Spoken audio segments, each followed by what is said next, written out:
Excellencies, distinguished delegates, ladies and gentlemen, good afternoon to all of you. It's quite a privilege to have this opportunity for interactive dialogue with you in this August Assembly, the most universal and representative forum of the global community.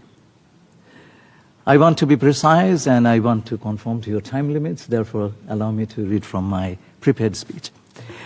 As we look forward to a meaningful exchange today, let me offer a few initial thoughts on how I would approach the responsibilities of the office of the PGA. The 81st session of the Assembly will open at historic crossroads. The UN will commence its 9th decade at a time when trust in our organization is being tested on multiple fronts. Scourges of conflict and war from which our organization pledged the successive generations continue to inflict untold suffering. Development gains remain fragile and uncertain, and in some cases are regressing. Despite advancement in human rights, we witness a general backsliding of certain rights and freedoms across the world and shrinking humanitarian space. All this is happening at a time when multilateralism has come under increasing stress. Such challenges undermine the public trust and confidence in the ability of our organization to deliver its promises. Restoring trust, therefore, is the core of my vision. Working with member states, I envision addressing these challenges along 6 pillars of action. Excellencies. First, in advancing the organization's work on peace and security, I will draw inspiration from the work of more than 200,000 peacekeepers from Bangladesh who have contributed actively to international peace and security across the globe from Cyprus to Sudan.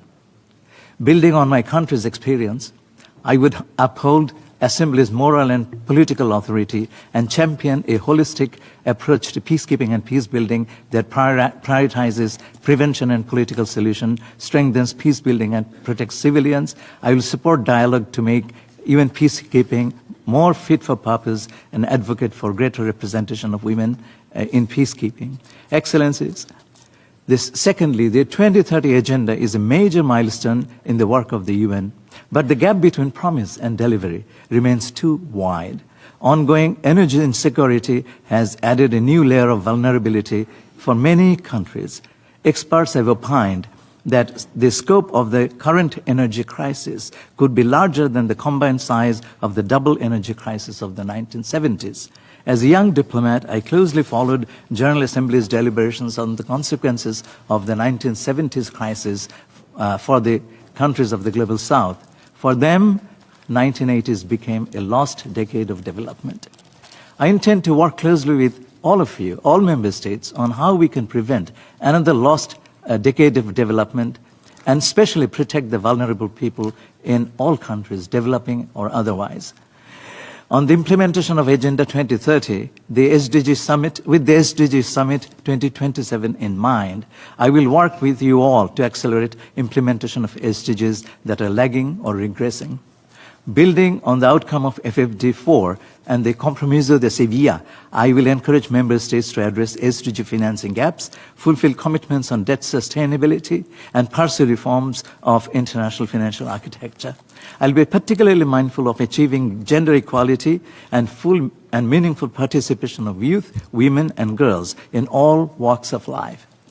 I'll also be attentive to the implementation of the Doha Program of Action for the least developed countries, Awaza Program of Action for landlocked developing countries, and the Antigua-Barbuda Agenda, ABBAS for the seeds. Working with the member states, I will advance UN's cooperation with the African Union, particularly on Agenda 2063. Nearly 3/5 of global poor live in the middle-income countries. Following up on a recent UNJ resolution, I will convene a meeting to support the needs of MICs.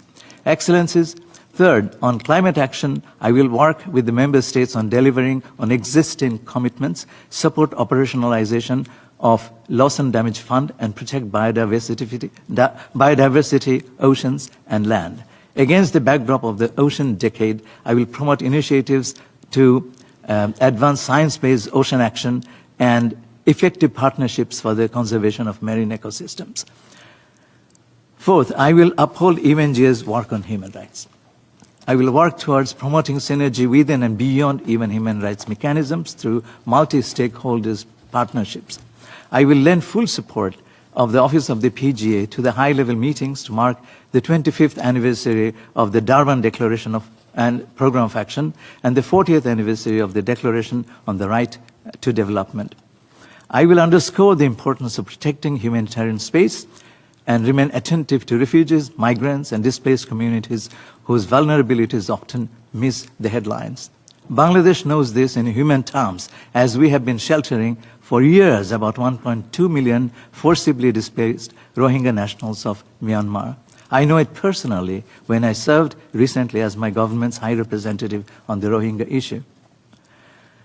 Excellencies, fifth, emerging technologies, including AI, big data, and digital platforms, bring immense opportunities, but also entail serious risks of inequality, bias, and misuse.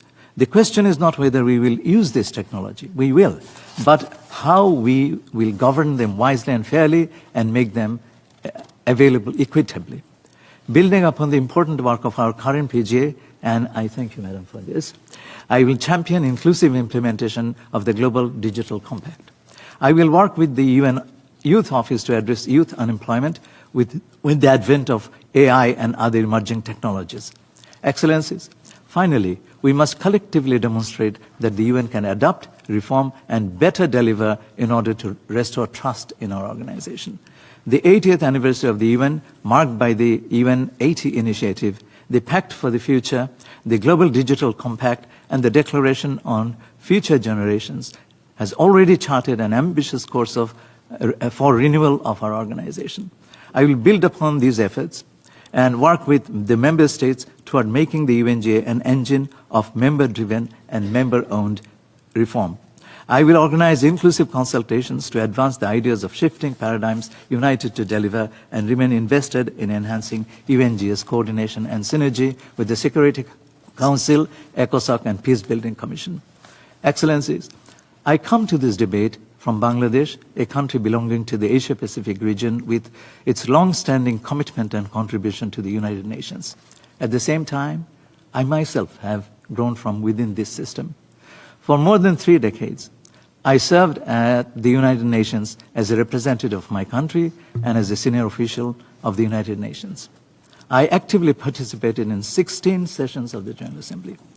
Promoting convergence and consensus has been a hallmark of my work at the UN. My institutional memory and proven ability to work with all, combined with my political responsibility at home, give me a clear and practical understanding of what this office requires. Excellencies, if elected, I will be everyone's president, full-time president. I will unfailingly uphold the UN Charter.